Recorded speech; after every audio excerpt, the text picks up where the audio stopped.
Kanina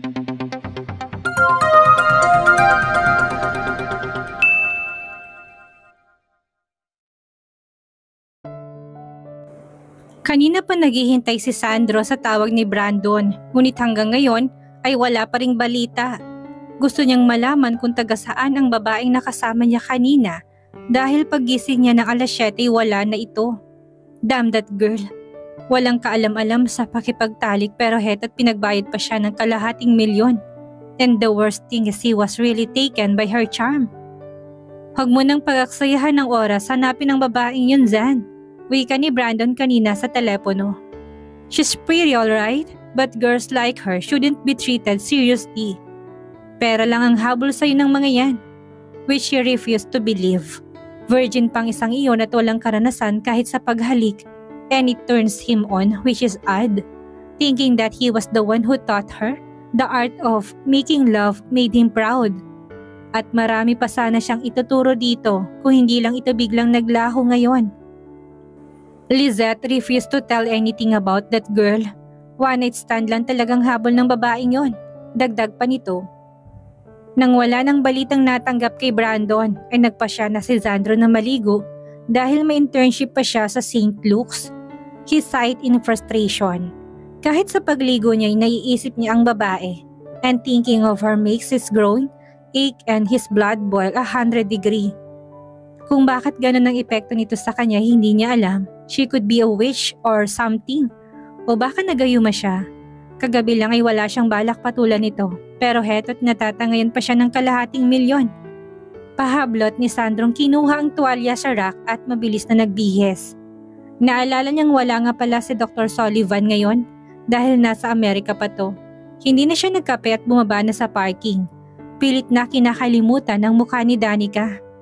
She didn't even get her last name o kung taga saan ito o kung bakit nito kailangan ng ganong kalaking halaga.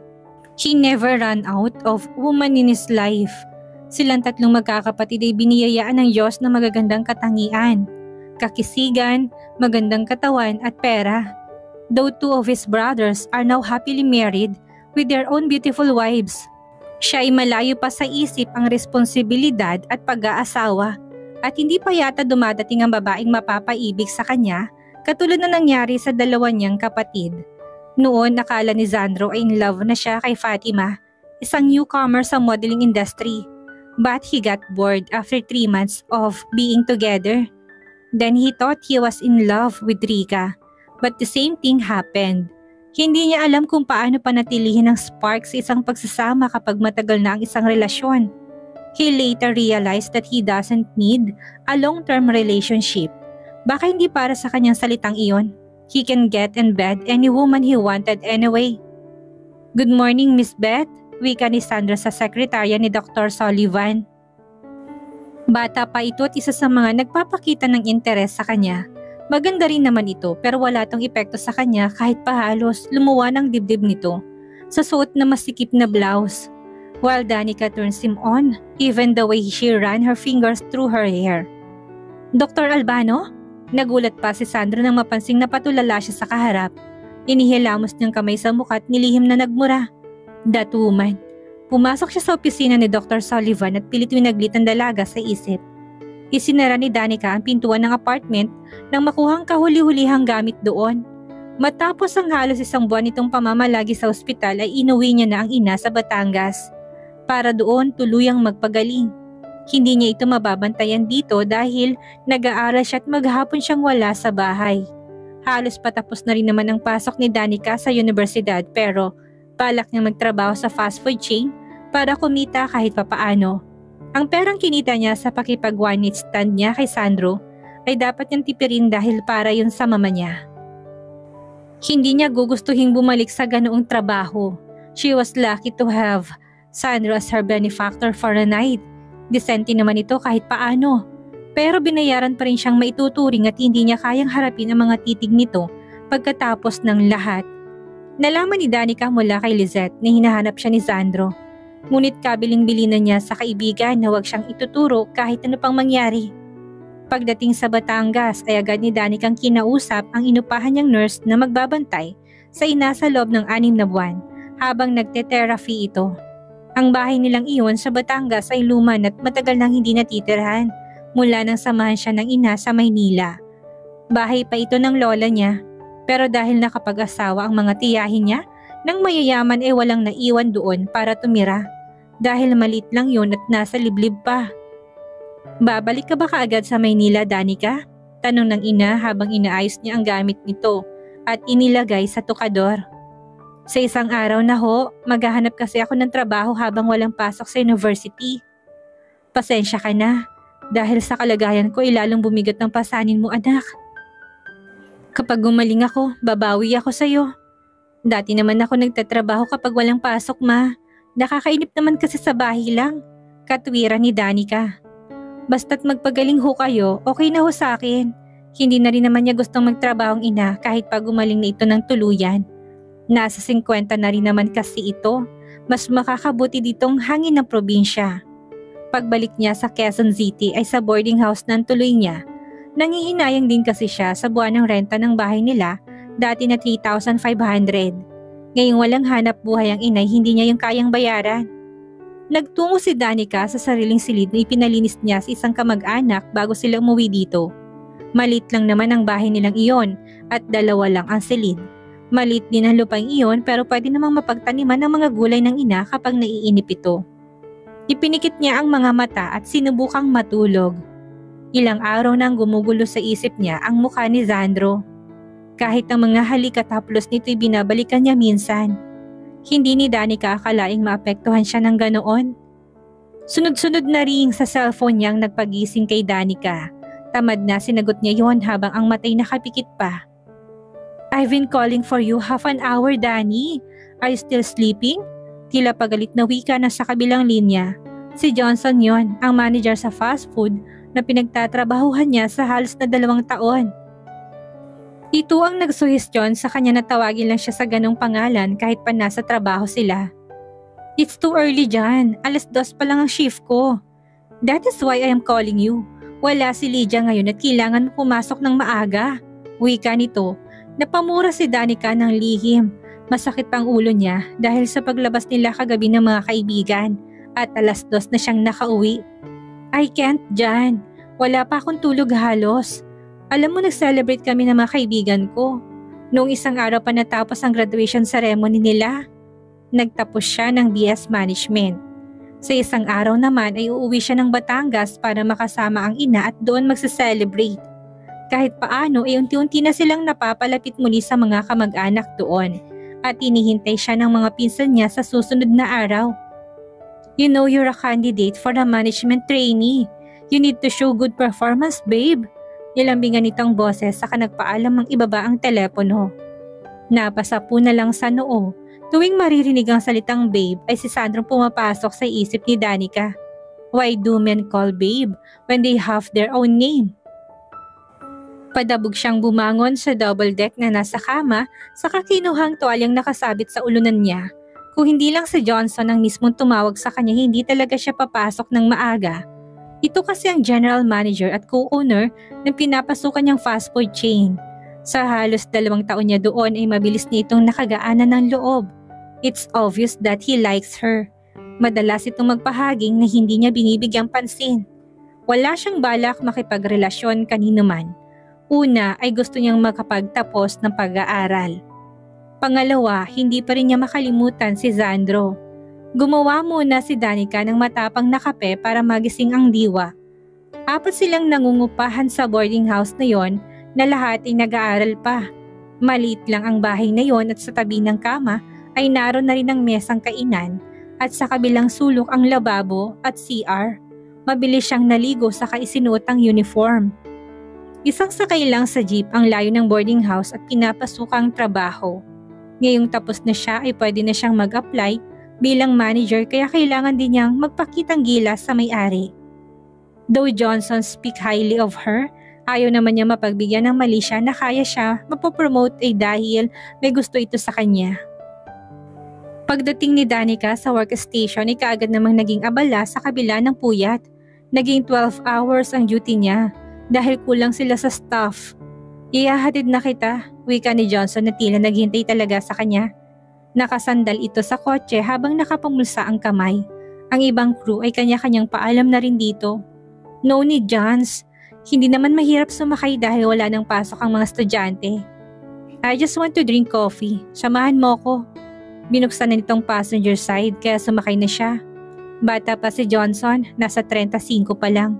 At dahil mayaman ang pamilya at mahilig pumasok sa kung ano-anong negosyo ay nakapagpundar na rin ng mga ari-arian. Ipinark nito ang sasakyan sa isang sikat na coffee shop sa may EDSA. Nang hawakan itong braso niya ay hindi si Danica tumanggi. Ang mga ganoong gestures nito ay kinasanayan niya na mula na magtrabaho siya sa kumpanya nito. Umorder siya ng matapang na kape para mapanatiling gising ang dugo. Halos alas 11 na ng gabi at gusto lang niya sa mga oras na ito ay ihiga ang sarili sa kama at matulog ng 12 oras. Hindi rin biro ang pagsabayin ng trabaho at pag-aaral at ngayon wala na siyang pasok sa eskwelahan ay balak niyang bumawi ng tulog. Siguro naman ngayon ay pwede na ako manligaw. Nakaupo ito sa tabi niya imbis na sa harap. Hindi naman siya naiilang dahil araw-araw namang halos niya itong kasama sa trabaho. Wala pa sa isip kong mga bagay na yan, Jans. Oh, come on, Danny. Are you rejecting me already? Yan na lang ang naririnig ko sa'yo palagi. Tila pagtatampo nito. Boss kita, Jans. Ayokong haluan ng ibang bagay ang relasyon natin. Matapat ni Danica na sabi. That's the safest answer she can give at least. Pero hindi talaga kita kaya nakikita sariling kahalikan to. She laughed silently. Kung bakit yun ang batayan niya sa pakipagrelasyon na hindi niya alam. Sandro was a good kisser but that didn't mean he was into a serious relationship.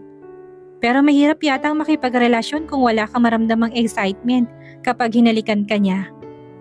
I am not giving up. Kung sa tingin mo hindi ka pa handang maghihintay ako. Lumalakad ang oras, Jans. Baka hindi lang talaga akong para sa'yo. May boyfriend ka na ba? Alam mong wala pa. Baka inililihim mo lang. Alam kong maraming naniligaw sa'yo sa university. Sasabihin ko naman kung meron. At kung meron nga, bakit ko naman ililihim? Then, walang dahilan para tumigil ako. Isang araw magkakagusto ka rin sa akin. Ngumiti na lang si Danica dito sa kanagaya ng umuwi. Habang nasa sakyan ay saka ni Danica na isipang buksan ng telepono. Nagulat siya nang makitang 4 na missed calls doon. Kilala niyang landline na nakaregister sa screen. Ang opisina ni Marco Sullivan. Pwede na ba akong pumasok ng second shift bukas? Tanong ni Danica kay Johnson. Yes, papasok na si Lydia bukas. Why? May lakad lang ako sa umaga. Hindi niya idinitalye dito kung ano yon.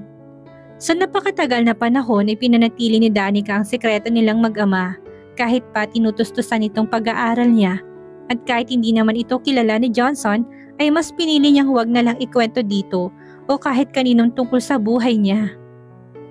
Sure, as long as papasok ka sa hapon. Alam mo namang hindi buong araw ko kapag hindi kita nakikita. Muli si Danicang natawa sa sinabi nito. Maaga si Danica na nagpunta sa St. Luke's kinabukasan. Alam niyang alas 8 hanggang alas 12 lang naman ang schedule ng ama doon at sa hapon naman ay sa Makati Med.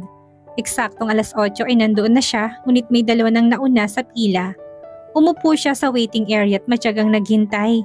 Nang tinawag na siya ng sekretarya ay pumasok si Danica sa opisina ni Dr. Marco. Sinara ng doktor ang pinto sa kaagad yumakap sa kanya. Congratulations, Danica. I'm proud of you. Gumanti naman si Danica ng yakap sa ama at ngumiti. Thanks, Marco. Salamat sa tulong mo. Nakasanay na nilang tawagin ang isa't isa sa unang pangalan upang hindi magkaroon ng pagkakataong madulas siya o ito't marinig ng iba. She knows her secretary and other hospital staff, knows his wife and kids. Sa tagal na ni Marco bilang neurosurgeon, doon din magkakapamilya na rin ang turingan ng mga ito. Madalas ay bumibisita ang asawa nito doon at ang mga anak and they can take any chances of getting cough. I wish Bea is like you. Ang bunsong anak nito ang tinutukoy.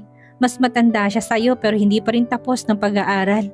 Matapos mag-advertising management, cosmetology at kung ano-ano pa. Nailing na lang ito habang naiisip ang anak. Ganun ho talaga siguro kapag maraming pera para mag-aral. Ako'y kailangan kong samantalahin ang nag-iisang pagkakataong makatapos ako. Mahimig pagbibirong sinabi niyang iyon. Kahit sa maraming bagay ay talagang magkaiba kayo. Siguro dahil lumaki silang lahat na nabibili ng pera. They don't realize the value of money and hard work. Buti na lang at nasa Amerika ng isa kong anak at nakapag-asawa doon.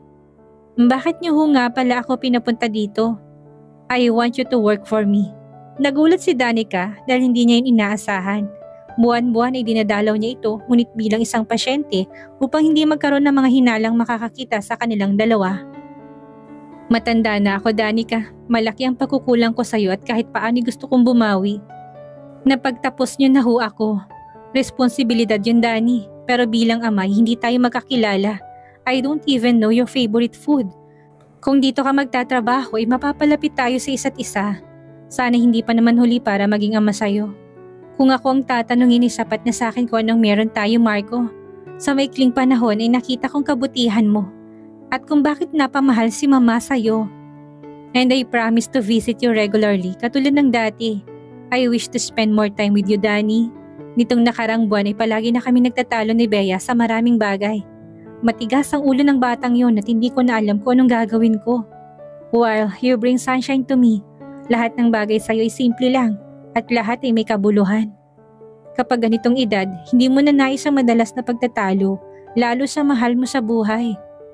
Tila lumamlam ang mukha nito habang kinakwentong relasyon nito ngayon sa anak. Kung ano man ang pinagtatalunan ng dalawa ay hindi niya na dapat itanong. Pero kung may magagawa siya para mapagaan ang kalagayan nito ay pwede naman niyang mapagbigyan.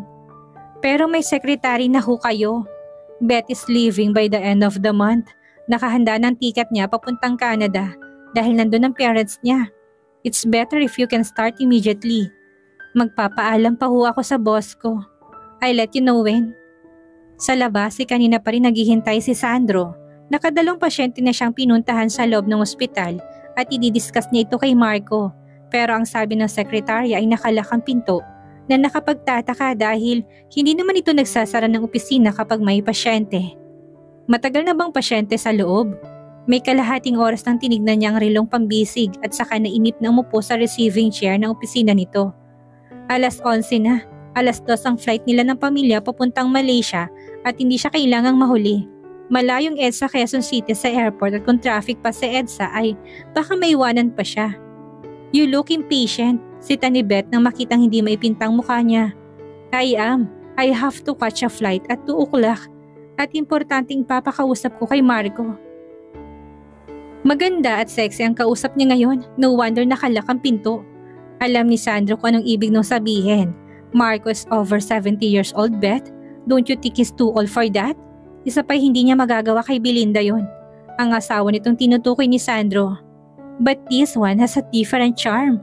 Sa loob ng 2 taon ko dito, buwan-buwan siyang nandito at laging closed door ang meeting nila. I know she's not Marco's patient dahil wala tong file dito sa opisina. Napakunot si Sandro ng noo. Bakit hindi ko yata alam yan? Nagsimula siya bilang isang intern at assistant ni Marco at ngayon, kalahati ng pasyente ni Marco ay siya ang nagra-rounds. Ikinukonsulta na lang niya ang ilang bagay na hindi niya kayang desisyonan tulad ngayon. Hindi ka naman madalas dito kung hindi mo lang kailangang makausap si Marco. At tulad ng sabi ko kanina, laging closed door ang meeting kapag ang babae yun ang nasa loob. Pagkatapos ay mabilis ding umaalis. You got me curious but I really have to go. Ang sabi ni Beth ay pangatlong pasyente pa lang ang nasa loob na yon at may 4 pang nakapila ngunit 11:00 na. Lumabas siya ng opisina ni Marco saka tumuloy sa katapat na elevator. Habang naghihintay na bumukas iyon, ay palingalinga pa si Sandro at nagbabakas sakaling lumabas ang doktor at makausap man lang niya kahit sandali. Wala pa siyang 1 minutong nakatayo doon ay lumabas si Marco kasama ang babaeng kasama nito. Tila si Sandro na estatwa ng makilalang babae. He wouldn't have mistaken her for someone else. Ang tindig at kilos nito'y laging bumabalik sa kanyang balintataw. Kahit lumipas na ang 2 taon, nakita niyang kausap ng mga ito si Beth at hindi rin nakaligtas sa kanyang kamay ni Marco na nasa bewang ni Danica. That woman. Nang bumukas ang pinto ng elevator ay napilitan si Sandro na sumakay. Bumilis ang kalabog ng dibdib niya at umiinit ang dugo niya sa nakita. When he thought Danica was different from other women, tila mas masahol pa pala to sa pagkakaakala niya. Maganda at sexy ang kausap niya ngayon, no wonder nakalak ang pinto. Halos matanggal ang pinto ng kotse sa lakas ng pagkakasarado ni Sandro sa sports car. dahil sa init ng ulo ni hindi niya na-discuss kay Marco ang 2 pasyenteng dinalaw niya ngayong umaga. Paharurot siyang umalis sa parking at mabilis na pinatakbo ang kotse hanggang marating ang airport. I can't let you go, Danny. Alam mong hindi lang ang trabaho mo ditong inaalok ko sa'yo. I want you to be my girl. Tapos magre-resign ka? It's important, Jans. Hindi ko pa masabi sa ngayon. Pero malaki ang utang na loob ko doon dahil siyang nagpaaral sa akin. Wala si Danny kang may dahilan kaya ayun na lang ang nasabi niya. Halos sumusok naman sa galit si Johnson dahil isa rin naman siyang asset sa kumpanya bukod pa sa naniligaw to sa kanya. Can I still visit you there? Tanong nito nang sa tingin nito hindi naman siya mapipigilan. Of course, as long as it's off office hours. Magkaibigan tayo, wala namang magbabago doon. I still can't believe you're leaving this soon. Tumayo to sa mesa sa katamad na naglakad palabas ng opisina nito. Pwede pa rin naman siguro kitang ihatid mamaya. Ngumiti si Danica at sumunod na dito para lumabas. Bukas ay uuwi siya sa Batangas at 2 araw siya doon. Sumatotal ay last day niya na ngayon dito. Pagkalabas niya kaganyang tinawagan si Beth na magre-report na siya sa Lunes. Kinabukasan ay maaga rin si Danicang bumiyahe patungong Batangas. Nasa 3 oras din ang paglalakbay niya mula sa Quezon City hanggang sa bayan ng Agoncillo. Excited siyang makita ang ina at ibalitang magtatrabaho siya para sa ama. 10:00 ng umaga nang dumating si Danica sa bahay sa Agoncillo. May inihanda ang ina na malit na salo-salo para sa selebrasyon ng pagtatapos niya at naroon ng ilang pinsan niyang halos kasing edad din niya. Si Susie ay isa ng teacher sa baryo nila at si Maribeth ay isa namang sekretarya ni Mayor sa munisipyo. Buti ka pa, Danica. Malakas ang loob mo. Akalain mo'y mag-isa ka lang naninirahan sa Maynila. Wika ni Susie sa puntong Batangas. Sa kanilang magpipinsan ay si Danica lang ang naglakas ng loob na mamuhay sa Maynila. Kahit kung tutuusin ay 2 oras lang ay Paranaque na. Hindi to sinubukang puntahan ng mga ito. Sapat na sa kanilang bayan ng Agoncillo. Mahirap din ang buhay sa Maynila. Mausok, matraffic at lahat doon binabayaran. Mula nang gumaling ang ina at muling makalakad ay nagsimula itong magtanim ng mga gulay sa bakuran. Nakalaunan ay naging hanap buhay nito doon. Kinatuwa naman ni Danica yon dahil nalilibang ang ina at hindi niya nagsisising inuwi niya ito doon. Bagamat madalas ay hiniling niya sana'y kasama niya pa rin ito sa bahay kapag umuwi galing sa trabaho tulad ng dati. Nang matapos ang salo-salot nagsiuwi ng mga pinsan niya, saka ni Danica ipinaalam sa inang pagtatrabaho sa opisina ng ama. Hindi ko alam kung matutuwa ako o malulungkot, anak. Alam kong nakapagdesisyon ka na. Yun nga lamang natatakot ako para sa'yo. Bakit naman ho? Mag-aalang naman ang trabaho dun, ma. Mata pobre ang napangasawa ng papa mo, Danny. Kapag nalaman nilang tungkol sa'yo ay hindi mangingiming mga yon na palayasin ka at ilayo kay Marco. Alam ko naman ho yun, ma. Pero matanda na si papa at gusto ko rin siyang makasama kahit man lang sa opisina. Napailing na lang si Sylvia sa desisyon niya. Basta't huwag kang papayag na apihin ka nila, ha. Wala ako doon para damayan ka kapag may mga problema ka. Mag-iingat ka palagi, Danica. Niyakap ni Danica ang ina at pinigyan niya ng assurance na hindi niya pababayaan ang sarili at alam niyang hindi rin naman siya pababayaan ni Marco. Linggo ng hapon nang bumalik si Danica sa Maynila. Kung sa dati pa siya nagtatrabaho ay Lunes pa sana siya luluwas dahil hapon ang pasok niya. Pero kung sa St. Luke's na ay kailangan niyang 6:00 umalis dahil hindi niya kabisado ang traffic sa lugar na yon. Maaga naman siyang nakarating sa ospital kinabukasan. Nauna pa siyang dumating kay Beth. Pagdating nito hindi man lang siya nito binati pero ngumiti pa rin naman siya dito. Nang makapasok silang dalawa sa opisina ni Marco ay hindi rin to nag-alok ng upuan. She obviously doesn't like her, but she doesn't mind.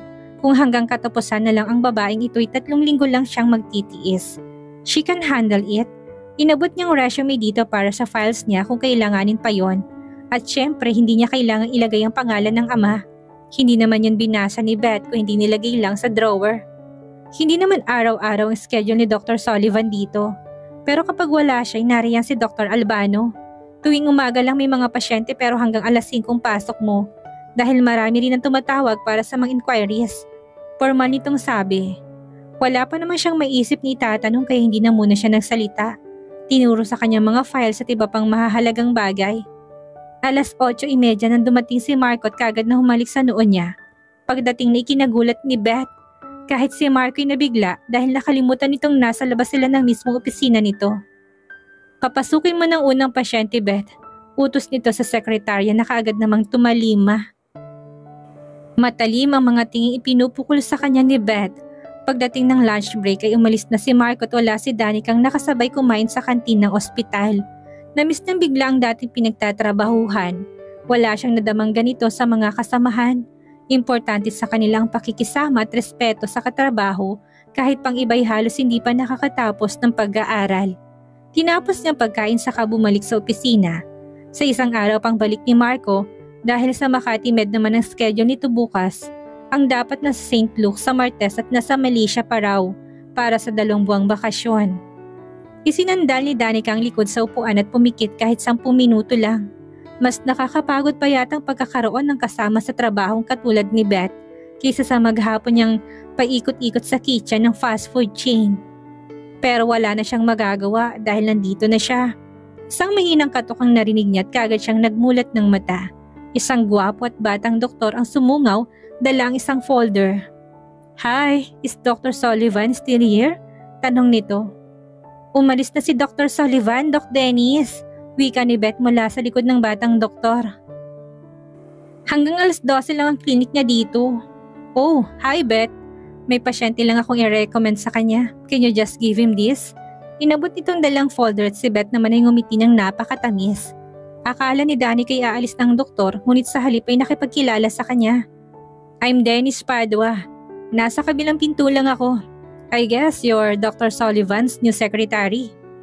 "Yes, Danica Gamboa." Pakilala niya sa sarili. "Kaka-start ko lang ngayon." "Glad to meet you, Danica. Ako ilang buwan pa lang din dito, but my father is working here for more than 10 years. He's a good friend of Dr. Sullivan." Ngumiti lang si Danica dito hanggang sa nagpaalam na ito. Hindi nakaligtas sa kanya ang muling pagsimangot ni Beth. Pumikit na lang siya ulit dahil may 10 minuto pa naman siyang break. At dito na po nagtatapos ang 2 kabanata ng ating kwento. At sana'y muli niyo po akong samahan sa mga susunod pang kabanata. Maraming salamat po at ingat po tayong lahat.